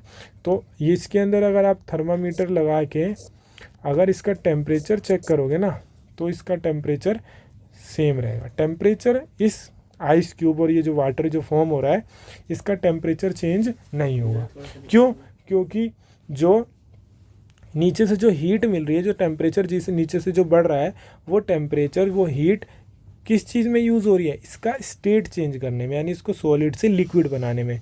इसके अंदर जो आइस क्यूब और जो लिक्विड है उसका टेम्परेचर नहीं बढ़ेगा, आप थर्मामीटर से मापोगे। इसी चीज़ को जो हीट जो मोमबत्ती से मिली है, वो हीट किस चीज़ में यूज़ की गई, उस आइस क्यूब को वाटर बनाने में। और यही चीज़ ये कह रहा है कि मेल्टिंग के दौरान जब आप उस सॉलिड आइस क्यूब को मेल्ट करते हो, टेम्परेचर जो होता है आइस का वो राइज़ नहीं करता, यानी बढ़ता नहीं है, क्योंकि हीट तो आप कंटिन्यूसली दे रहे हो, मोमबत्ती तो जलती जा रही है बहुत देर तक, तो उस आइस का टेम्परेचर चेंज नहीं होता, ना ही बढ़ता है टेम्परेचर। क्यों? क्योंकि लेटेंट हीट ऑफ फ्यूज़न की वजह से। ऐसा क्यों? लेटेंट ऑफ फ्यूज़न का मतलब वो जो हीट मिल रही है, वो हीट से आइस का टेम्परेचर राइज नहीं हो रहा, उस हीट का यूज़ किया जा रहा है उस आइस क्यूब को लिक्विड बनाने में, वाटर बनाने में। इसी चीज़ को बोला जाता है latent heat of fusion. This latent heat of fusion is use to, देखो यहाँ लिखा है, ये जो लेटेंट हीट ऑफ फ्यूज़न है, is used to overcome the forces of attraction between the ice particle. जो पार्टिकल्स के बीच जो अट्रैक्शन का फोर्स है उसको कम करने के लिए इस लेटेंट हीट ऑफ फ्यूज़न का यूज़ किया जाता है। इससे वो पार्टिकल्स थोड़े लूज़ हो जाते हैं और वो जो आइस है वो मेल्ट होके क्या बन जाता है, लिक्विड। और टेम्परेचर आइस क्यूब का चेंज राइज नहीं होता है, क्योंकि वो जो हीट उसे कंटिन्यूसली मिल रही थी वो उससे के स्टेट को चेंज करने में यूज़ कर ली जाती है। 0 degree of water particle is much more the energy. देखो जो पार्टिकल्स होते हैं वो बेसिकली टेम्परेचर जितना नेगेटिव में होगा तो उनके पार्टिकल्स के जो सॉलिड के जो पार्टिकल्स होगा उसमें जो ज़्यादा एनर्जी, कम एनर्जी होगा। जैसे टेम्परेचर बढ़ा होगा तो मूव होने लगेंगे वो और भागने लगेंगे, काइनेटिक एनर्जी बढ़ जाएगी। अच्छा, यहाँ पे लिखा है लेटेंट हीट ऑफ फ्यूज़न। अब ये लेटेंट हीट ऑफ फ्यूज़न मैंने आपको बता दिया कि जो हीट मिली उसको 1 kg सॉलिड से लिक्विड स्टेट चेंज करने में। लेटेंट हीट ऑफ फ्यूज़न का मतलब जो मोमबत्ती जो कंटिन्यूसली जल रही थी, जो हीट दे रही थी, उस हीट से उस जो आइस था उसका टेम्परेचर चेंज नहीं हो रहा था, उसका स्टेट चेंज हो रहा था, यानी कि वो आइस मेल्ट होके वाटर में बन रहा, वाटर में चेंज हो रहा था।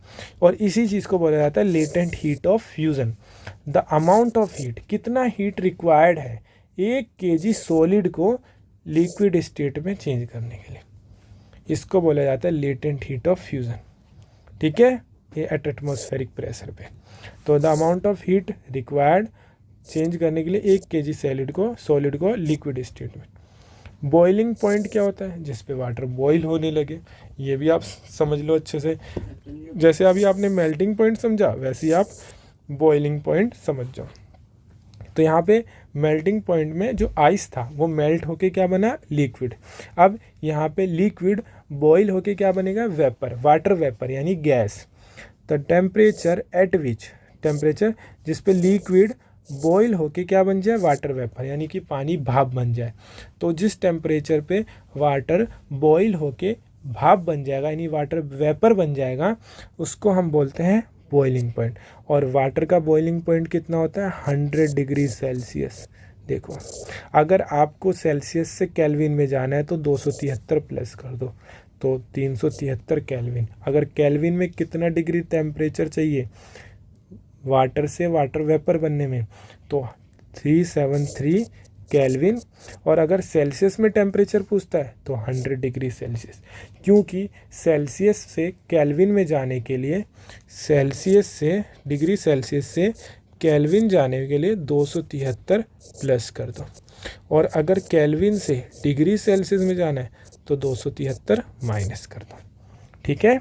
अब देखो, अब यही चीज़ है। तो यहाँ पे अगर 100 डिग्री टेम्परेचर दोगे आप वाटर को, तो वो वाटर जो है 100 डिग्री के आगे नहीं बढ़ेगा, वाटर वो गैस बनने लगे, वाटर वेपर बनने लगे। जैसे आपने एक पतीला लिया, उस पतीले में पानी भर दिया, नीचे आग लगा दी आपने, ठीक है, नीचे आग लगा दी, आग मिल रही है इसको नीचे से, ठीक है। अब ये वाटर क्या होगा, टेम्परेचर इस वाटर का कितना बढ़ेगा, पहले 10, 20, 30, 40, 50, 60, 70, 80, 90, 100, तो 100 डिग्री तक तो झेलेगा। वाटर 101 डिग्री पे नहीं जाएगा, ना 104 डिग्री पे जाएगा, 104 डिग्री सेल्सियस पे।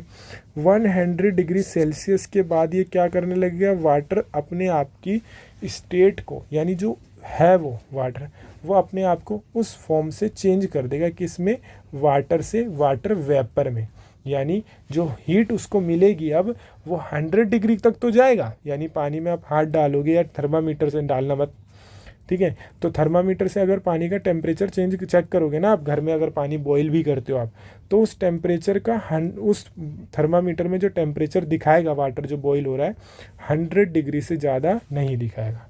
क्यों, क्योंकि 100 डिग्री से ज़्यादा होते ही वो वाटर क्या बन जाएगा, वाटर वेपर बन जाएगा। अच्छा, तो बॉइलिंग पॉइंट समझ गए, जिस टेम्परेचर पे जो लिक्विड है बॉईल होके क्या बन जाए, लिक्विड बन वेपर, वाटर वेपर बन जाए, तो उस टेम्परेचर को बोलते हैं बॉइलिंग पॉइंट। जिस टेम्परेचर पे लिक्विड बॉईल होके क्या बन जाता है, लिक्विड। और ये टेम्परेचर कितना है, 373 केल्विन या 100 डिग्री सेल्सियस। और सेल्सियस से केल्विन में जाने के लिए हमें पता है क्या करना है, और केल्विन से सेल्सियस में जाने के लिए भी हमें पता है क्या करना है। अब जैसे मैंने आपको बताया था लेटेंट हीट ऑफ फ्यूज़न, ऐसी बात करेंगे लेटेंट हीट ऑफ वेपराइजेशन, ठीक है, लेटेंट हीट ऑफ वेपराइजेशन। अब देखो यहाँ पे कितना हीट रिक्वायर्ड है, वहाँ पे कितना हीट रिक्वायर्ड था सॉलिड को लिक्विड में चेंज करने के लिए, यहाँ पे कितना हीट रिक्वायर्ड है 1 kg लिक्विड को गैस में चेंज करने, मतलब 1 kg लिक्विड को गैस में चेंज करने के लिए कितना हीट चाहिए, उससे हम बोलेंगे लेटेंट हीट ऑफ वेपराइजेशन। और लेटेंट हीट ऑफ फ्यूज़न क्या था, कितना हीट चाहिए 1 kg सॉलिड को लिक्विड बनने के लिए, यहाँ पे कितना हीट चाहिए 1 kg लिक्विड को वाटर वेपर बनने के लिए, तो उसे बोलते हैं लेटेंट हीट ऑफ वेपराइजेशन। उसको मैंने बता दिया पहले वाले को। डूरिंग बॉइलिंग, जो बॉईल करते हो आप वाटर को, तो टेम्परेचर होता है वो राइज़ नहीं करता। मैंने आपको भी बता दिया कि आप 100 डिग्री से ज़्यादा जाएगा ही नहीं, टेम्परेचर जाएगा तो वो वाटर वेपर बन जाएगा। तो वाटर का जो टेम्परेचर राइज़ नहीं करेगा, यानी बढ़ेगा नहीं 100 डिग्री से। ये जो हीट होती है ना एक्स्ट्रा, वो heat water heat of vaporization, और ये जो एक्स्ट्रा हीट जो मिल रही है 100 डिग्री से आगे, वो इसके पार्टिकल्स का जो अट्रैक्शन है उसको ख़त्म कर देती है, और वो जो वाटर होता है पार्टिकल्स बहुत ज़्यादा दूर दूर भागने लगते हैं, और पार्टिकल्स बहुत दूर जाने की वजह से वो पार्टिकल्स क्या बन जाते हैं, गैस, यानी वाटर क्या बन जाता है, वाटर वेपर। देखो डूरिंग बॉइलिंग, जब आप बॉईल करते हो टेम्परेचर वाटर का राइज़ नहीं करता, डज नॉट राइज मतलब बढ़ता नहीं है।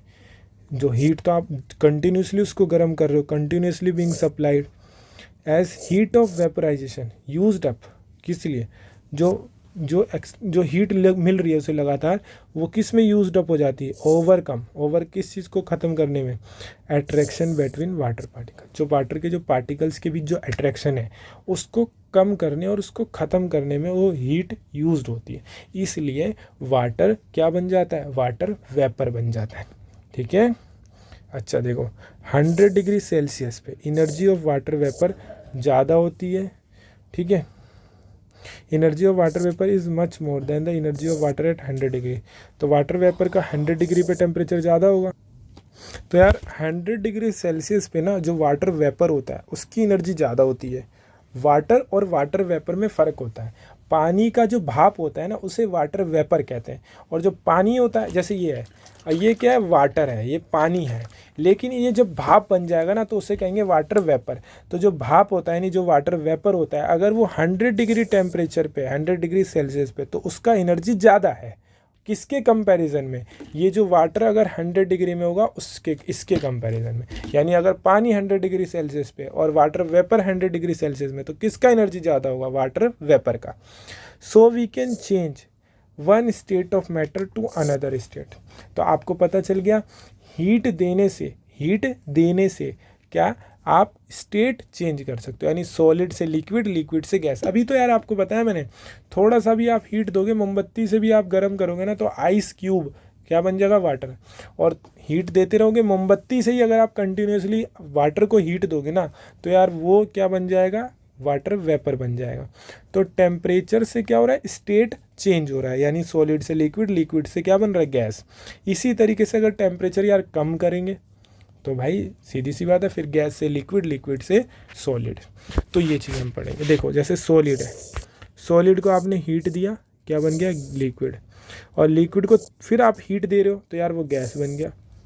अब गैस को आपने बोला अब हीट, अभी तो हम टेम्परेचर बढ़ा रहे थे, अगर हम टेम्परेचर घटाएं तो क्या होगा भाई। तो आप अगर देखोगे फ्रिज में से ठंडी बोतल निकालना, तो जब आप ठंडी बोतल निकालोगे ना यार फ्रिज में से, तो आप देखोगे जब आप उसे बाहर रखोगे ना, थोड़ी देर बाद उसके बाहर पानी आ जाएगा। तो यार पानी कहाँ से आया, तो यार पानी लीक हुआ क्या बोतल में से, पानी कोई लगा के गया क्या उसमें, पानी किसी ने ऊपर से डाला, नहीं, ये पानी ऐसा कुछ नहीं आया। हवा के अंदर यानी हमारे एटमॉस्फेयर में वाटर वेपर होते हैं, यानी पानी की भाप होते हैं, भाप होता है। तो जब उसको टेम्परेचर थोड़ा ठंडा मिलता है ना, तो वो जो वाटर वेपर होता है, जो गैस की फॉर्म में होता है, वो वाटर वेपर किस में बन जाता है, दोबारा लिक्विड में। जैसे लिक्विड को गर्मी देने से, हीट देने से वो वेपर बना था, ऐसी वेपर को कूल करने पे वो क्या बन जाता है, पानी दोबारा बन जाता है, गैस से दोबारा क्या बन जाता है, पानी। तो सॉलिड को जब हम हीट देते हैं तो क्या बनता है, लिक्विड, और लिक्विड को जब हम हीट देते हैं वो गैस। लेकिन अब उल्टा करते हैं, टेम्परेचर घटाते हैं, तो गैस को जब हम कूल करेंगे तो क्या बन जाएगा, लिक्विड, और लिक्विड को जब और कूल कर देंगे यार तो यार वो आइस बन जाएगा। अब भाई गैस से पहले पानी बना, पानी को फ्रिज में रख दो, वहाँ पर बर्फ़ बन जाएगी। देखो तो 25 डिग्री सेल्सियस पे वाटर क्या होता है, लिक्विड, पानी की फॉर्म में। अभी मेरे कमरे का टेम्परेचर 25 से 30 डिग्री के आसपास है, तो ये पानी की फॉर्म में है, ठीक है। वहीं पे 0 डिग्री सेल्सियस पे वाटर क्या बन जाता है, सॉलिड, यानी पानी अगर फ्रिज में रख दूं और फ्रिज का टेम्परेचर 0 डिग्री सेल्सियस है तो वो वाटर क्या बन जाएगा, सॉलिड, ठीक है। और रूम टेम्परेचर पे वाटर होता है भाई, पानी होता है। 100 डिग्री सेल्सियस पे वाटर क्या बन जाता है, गैस, क्योंकि यार टेम्परेचर बढ़ जाता है ना, तो 100 डिग्री पे वो क्या बनने लगता है, गैस। 25 डिग्री पे वो लिक्विड रहता है, वाटर रहता है, और 0 डिग्री पे वो वाटर क्या बन जाता है, सॉलिड, यानी आइस। अब एक चीज़ होती है सब्लिमेशन, यार इसके बारे में पेपर में पूछा जाता है। वैसे तो आपको सारी चीज़ें समझ आ रही होगी, कोई टॉपिक डाउट रह जाता है तो आप मुझसे पूछ सकते हो। डिस्क्रिप्शन में मेरा व्हाट्सअप नंबर है, टेलीग्राम ग्रुप है, इंस्टाग्राम पे आप मैसेज डाल सकते हो, आप फॉलो भी कर सकते हो हमारे को वहाँ पे। और आपको कोई डाउट है तो कमेंट में भी आप कर सकते हो। नोट्स चाहिए, डिस्क्रिप्शन में आपको नोट्स मिल जाएंगे, टेलीग्राम ग्रुप को ज्वाइन कर सकते हो, वहाँ पर भी आपको प्रॉपर नोट्स मिल जाएंगे, वरना आप मेरे को व्हाट्सअप पर भी मैसेज कर सकते हो डायरेक्ट। कोई भी दिक्कत नहीं है, आपका पूरा साथ देंगे हम पेपर तक, फाइनल तक, और आप टॉप मार के दिखाओगे, ठीक है। हमें बहुत खुशी मिलेगी, आपके अच्छे नंबर आएंगे। तो चलो आगे समझते हैं। सब्लिमेशन, सब्लिमेशन का मतलब क्या होता है, चेंज तो हो ही रहा है, सॉलिड से लिक्विड, लिक्विड से गैस, लेकिन सब्लिमेशन कैसे चेंज करता है ये देखेंगे। Change solid directly into vapour, यानी सॉलिड किस में चेंज हो रहा है, डायरेक्टली वेपर में। मतलब सॉलिड लिक्विड में भी नहीं जा रहा, सॉलिड डायरेक्ट किस में घुस रहा है, वेपर में। तो बहुत कस के टेम्परेचर बढ़ा दिया होगा ना यार, तभी तो सॉलिड लिक्विड में नहीं गया, सीधा गैस में सू गायब। तो जब डायरेक्ट सॉलिड क्या बन जाए, लिक्विड, बहुत ज़्यादा हीट देंगे इसमें हम, यानी कि नॉर्मल थोड़ा थोड़ा नहीं देंगे, एकदम से सू बहुत ज़्यादा हीट दे देंगे, तो यार वो सॉलिड क्या बन जाएगा, लिक्विड भी नहीं बनेगा, डायरेक्ट गैस। तो चेंज जब हो जाए, जब डायरेक्ट सॉलिड किस में बन जाए, लिक्विड वेपर में, क्या बन जाए, गैस। तो जब सॉलिड डायरेक्ट वेपर बन जाएगा गैस हीट करने पे, और या फिर वेपर सॉलिड बन जाए, या तो सॉलिड वेपर बन जाए या वेपर सॉलिड बन जाए। वेपर यानी भाप, यानी गैस। तो सॉलिड से बना दो या तो गैस, या गैस से डायरेक्ट सॉलिड, इसको कहते हैं सब्लिमेशन। ठीक है, यहाँ पे बेसिकली क्या होता है, without passing through the intervening liquid, बीच में लिक्विड स्टेट नहीं आती यार, डायरेक्ट सॉलिड से वाटर वेपर या वाटर वेपर से डायरेक्ट सॉलिड। ठीक है, टेम्परेचर बहुत ज़्यादा बढ़ा दिया जाता है, जिसकी वजह से सॉलिड क्या बन जाता है, डायरेक्टली वाटर वेपर, या टेम्परेचर बहुत ज़्यादा घटा दिया जाता है, जिससे वाटर वेपर क्या बन जाता है, सॉलिड। तो इसमें बीच में लिक्विड वाली स्टेट नहीं आती, इसको हम कहते हैं सब्लिमेशन। जैसे यहाँ पे एक एग्जांपल दे रखा है यार, काम्फोर या फिर अमोनियम क्लोराइड। ठीक है, एक क्वेश्चन आप में पूछा जाता है कि नेफ्थलीन बॉल्स जो होती हैं वो डायरेक्टली सॉलिड से गैस बन जाती हैं, मतलब गायब हो जाती हैं थोड़े समय बाद, तो ऐसा कैसे होता है।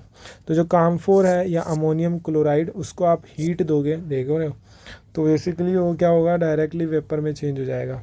ठीक है, तो ये किसका एग्जाम्पल है, सब्लिमेशन का एग्जाम्पल है। इसी तरीके के नेफ्थलीन बॉल्स के साथ होता है। उसके क्वेश्चन आंसर हम डिस्कस करेंगे एनसीईआरटी के सारे, तो उसकी भी वीडियो आपको वेरी सून मिल जाएंगी, वरना आप डिस्क्रिप्शन बॉक्स चेक कर लेना इसका।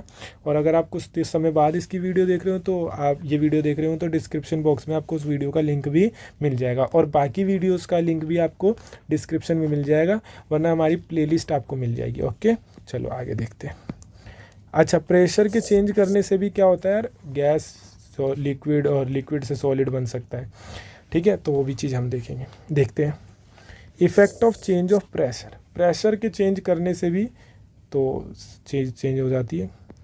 If we compress a gas, gas आप भरो और उसको कंप्रेस करो, यानी दबाओ। ठीक है, देख रहे हो, ऐसे गैस है, ठीक है, और क्या करा, ऊपर से एक ऐसे डंडा लगा के, मतलब प्लेट सी लगा के, इसको यहाँ डंडे से जोड़ के अब इसको दबा रहे हैं, तो ये यहाँ आ गई। ठीक है, फिर और दबाए तो यहाँ आ गई। ठीक है, तो इसे दबाया जा रहा है, तो दबाने से क्या हो रहा है, कंप्रेस हो रहा है। ठीक है, इफ़ वी कंप्रेस करेंगे अगर गैस को सिलेंडर में, तो जो डिस्टेंस होगा पार्टिकल, अब भाई कंप्रेस ऊपर से दबा रहे हो ना, तो वो चिपकते जाएंगे, तो पार्टिकल्स का जो गैप होगा वो रिड्यूस होता जाएगा, और वो जो गैस होगी वो लिक्विफाई हो जाएगी। क्या हो जाएगी, लिक्विफाई, यानी पानी, लिक्विड बन जाएगी। ठीक है भाई, चिपका रहे हैं ना उसको। बाय अप्लाइंग हाई प्रेशर, अगर हाई प्रेशर करेंगे तो जो गैस के पार्टिकल्स होंगे वो आपस में चिपक, मतलब पास आ जाएंगे, तो भाई पास आ जाएंगे तो लिक्विड बन जाएंगे। सॉलिड कार्बन डाइऑक्साइड, अब कार्बन डाइऑक्साइड सॉलिड फॉर्म में भी होती है यार, वैसे तो कार्बन डाइऑक्साइड गैस होती है, लेकिन जब हम उसको कंप्रेस कर देते हैं तो सॉलिड फॉर्म में आ जाती है।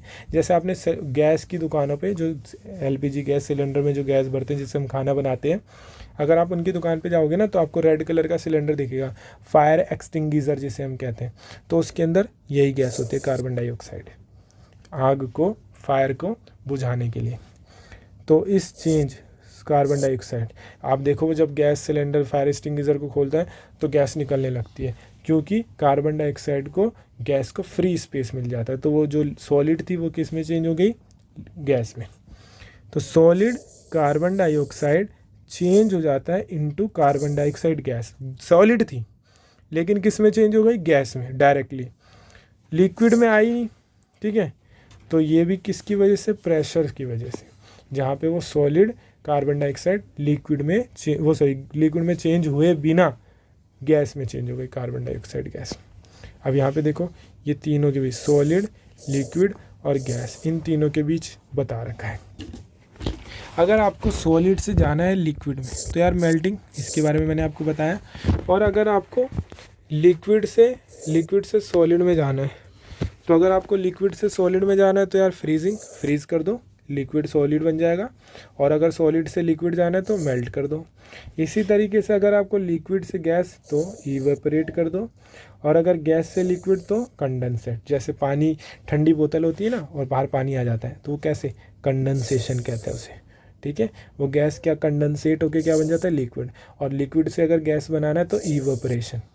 अच्छा, सॉलिड से अगर हमें गैस बनाना है, सॉलिड से हमें गैस बनाना है तो सब्लिमेशन, और गैस से अगर हमें सॉलिड बनाना है तो भी सब्लिमेशन। सब्लिमेशन में सॉलिड से डायरेक्ट गैस या गैस से डायरेक्ट सॉलिड, ठीक है। अब इवेपोरेशन के बारे में, यानी लिक्विड को गर्म करते हैं 100 डिग्री सेल्सियस पे तो वो गैस बन जाता है। अब इवेपोरेशन के बारे में पढ़ेंगे और चैप्टर हमारा फिनिश होने वाला है बहुत जल्दी, ठीक है। मैं वन शॉट में करा रहा हूँ इसलिए थोड़ी वीडियो लंबी है, वैसे ही 1 घंटे की एक घंटे कुछ मिनट की वीडियो आप देख लोगे एक बार में, ख़त्म हो जाएगा चैप्टर अच्छे से। तो यार बात करते हैं अब इवेपोरेशन की, ठीक है। बहुत ईजी सा टॉपिक है। और इवेपोरेशन मतलब भाप बनना है यार, सीधी सी बात समझ लो, पानी का भाप बनना, वाटर का वाटर वेपर में चेंज होना इवेपोरेशन कहलाता है। सरफेस फेनोमेना है, जिसमें सरफेस फेनोमेना बेसिकली जिसमें लिक्विड किस में चेंज हो जाता है, वेपर में, ठीक है। लिक्विड क्या बन गया, वाटर वेपर। तो at any temperature below it's boiling point, 100 degree से पहले, जैसे आप पानी फर्श पे फेंक दो, है ना, तो वो क्या बन जाता है, वाटर वेपर बन जाता है खुद ब खुद। तो ये इवेपोरेशन कहलाता है। आप क्या करें, पानी गिर गया फर्श पे तो वो थोड़ी देर बाद पानी गायब हो गया। कहाँ गायब हो गया भाई, पानी क्या बन गया, वाटर क्या बन गया, वाटर वेपर। इसी चीज़ को बोला जाता है इवेपोरेशन, जहाँ पे एक सरफेस फेनोमेना है, ज़मीन पे कहीं पे पानी पड़ा और थोड़े देर बाद वो लिक्विड किस में चेंज हो गया, वेपर में। 100 डिग्री से कम पे, बॉइलिंग पॉइंट के टेम्परेचर से कम पे, इसको इवेपोरेशन कहते हैं, ठीक है। 100 डिग्री पे तो वो बॉईल हो जाता, ठीक है, और लेटेंट हीट ऑफ वेपराइजेशन की वजह से वो वेपर में चेंज हो जाता है। लेकिन 100 डिग्री का से कम टेम्परेचर पे ही वो लिक्विड क्या बन गया, वाटर वेपर बन गया। और इस सरफेस फेनोमेना को हम कहते हैं इवेपोरेशन। पानी चादर पे गिरा और फिर वो धीरे धीरे वो पानी सूख गया। कपड़े भी हमारे गीले हो जाते हैं लेकिन वो खुद सूख जाते हैं। गर्मी में पसीना कितना आता है, वो वाटर पानी, कपड़े भी गीले हो जाते हैं पसीने के कारण, लेकिन थोड़े देर बाद वो जो वाटर है वो इवेपोरेट हो जाता है। तो ये सरफेस फिनोमेना है जहाँ पे उसको 100 डिग्री सेल्सियस नहीं मिलता, बट वो जो वाटर है वो क्या बन जाता है, वाटर वेपर। इस प्रोसेस को हम कहते हैं evaporation. Particles on the surface of a liquid have higher kinetic energy than others. अब किसी सरफेस पे, चाहे वो कपड़े पे हो, ज़मीन पे हो, तो सरफेस पे अगर पार्टिकल्स हैं लिक्विड के, काइनेटिक एनर्जी क्या होती है, ज़्यादा होती है। चाहे वो कटोरे में हो, गिलास में हो, उनके कंपैरिजन में अगर सरफेस पे, कपड़े पे, चादर पे, ज़मीन पे अगर पानी है, लिक्विड है, तो उनकी काइनेटिक एनर्जी क्या होती है, ज़्यादा होती है।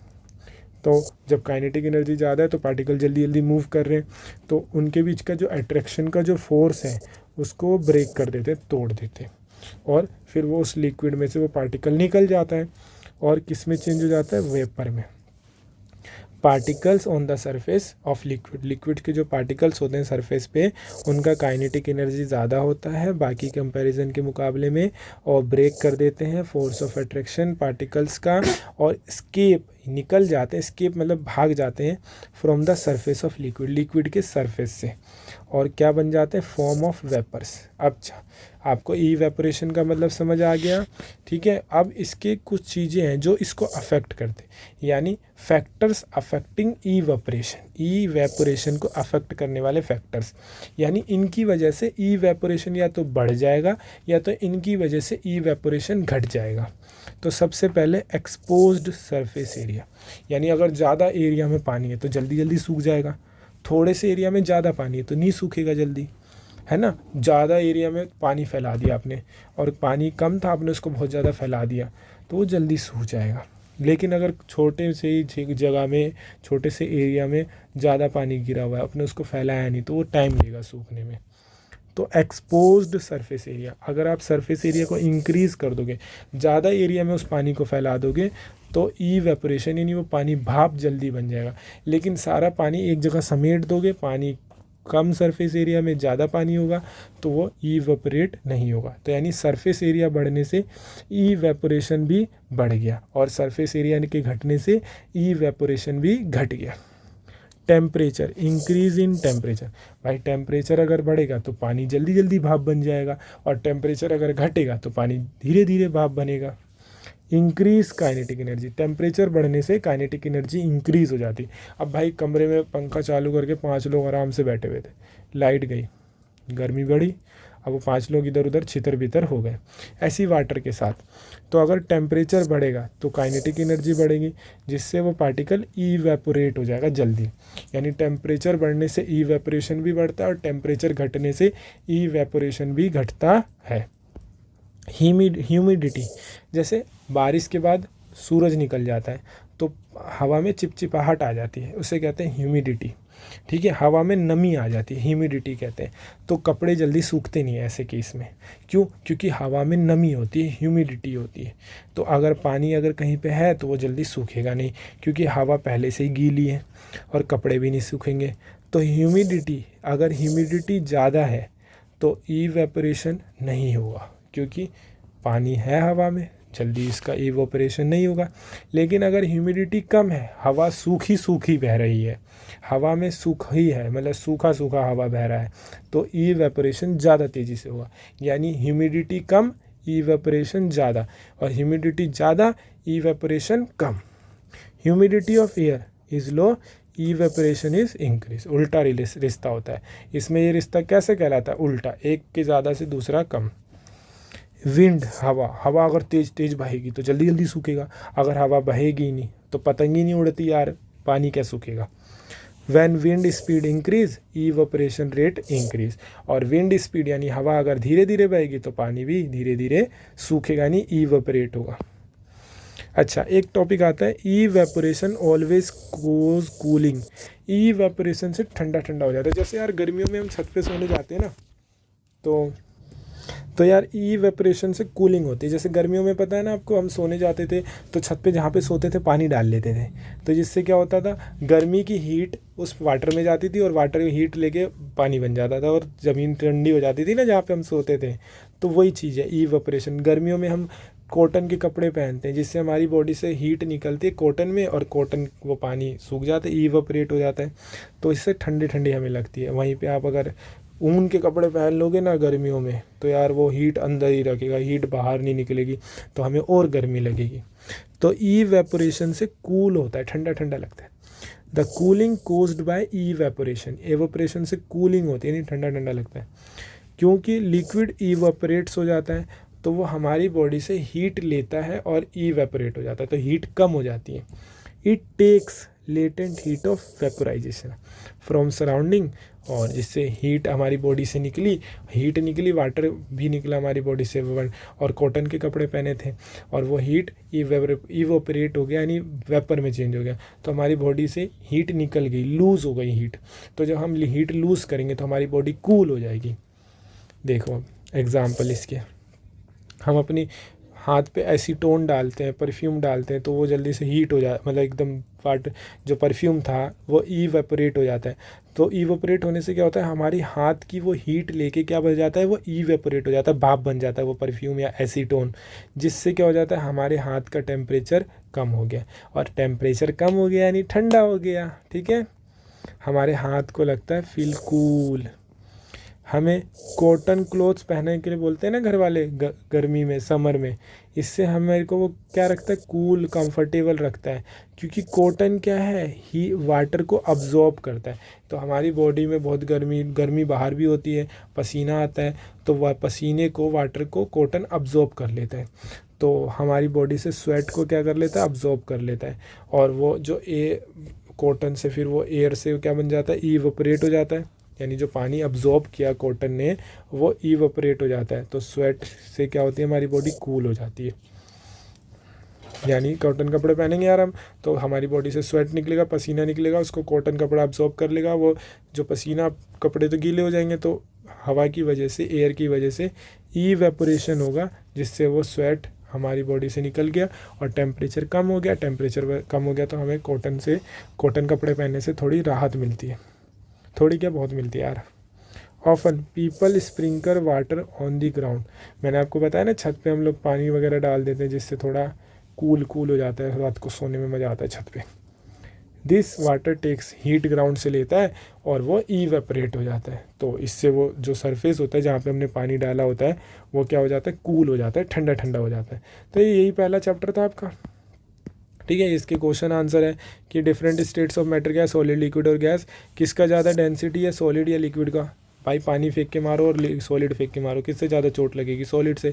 तो सॉलिड का डेंसिटी ज़्यादा होता है, लिक्विड का डेंसिटी कम होता है। मेल्टिंग पॉइंट आइस का 0 डिग्री। ठीक है, boiling point of alcohol 78 degree. तो इसको केल्विन में चेंज करना है, तो बताया था ना, डिग्री सेल्सियस से केल्विन में जाना है तो 273 प्लस कर दो, 78 प्लस 273, तो आपका आ जाएगा आंसर केल्विन में। एक्सर्ट, तो गैस, वाई डू एक्सर्ट, तो जो गैस होती है वो फ्री होते हैं, उनके पार्टिकल्स फ्री होते हैं, मूव करना चाहते हैं, इसलिए वो प्रेशर एक्सर्ट करते हैं। तो गैस को लिक्विफाई कैसे करोगे, प्रेशर बढ़ा दो, गैस क्या बन जाएगा, लिक्विड हो जाएगा। What happens to the particle when salt dissolve in water, water में सॉल्ट कैसे डिजोल्व हो जाता है, क्योंकि वाटर के पार्टिकल्स में क्या होता है, स्पेस होता है, और उस स्पेस की वजह से वो जो सॉल्ट होता है वो डिजोल्व हो जाता है। अच्छा, वाटर 0 डिग्री पे सॉलिड होगा, 25 डिग्री पे लिक्विड होगा। What is the chemical formula of dry ice, ये आप मुझे कमेंट में बताना है, इसके बारे में मैंने आपको बताया था ऊपर, ये रहा देखो, चलो बता ही देता हूँ, ये रहा। ठीक है, ये रहा dry ice, carbon dioxide, solid carbon dioxide. तो फार्मूला क्या होगा, कार्बन डाइऑक्साइड का CO2, और ये सॉलिड होता है। Why is heat energy needed to melt a solid, why heat energy चाहिए ना, ताकि टेम्परेचर बढ़ेगा तो उनके पार्टिकल्स के बीच वो पार्टिकल्स का मूवमेंट बढ़ेगा, तो वो सॉलिड क्या बन जाएगा, लिक्विड बन जाएगा।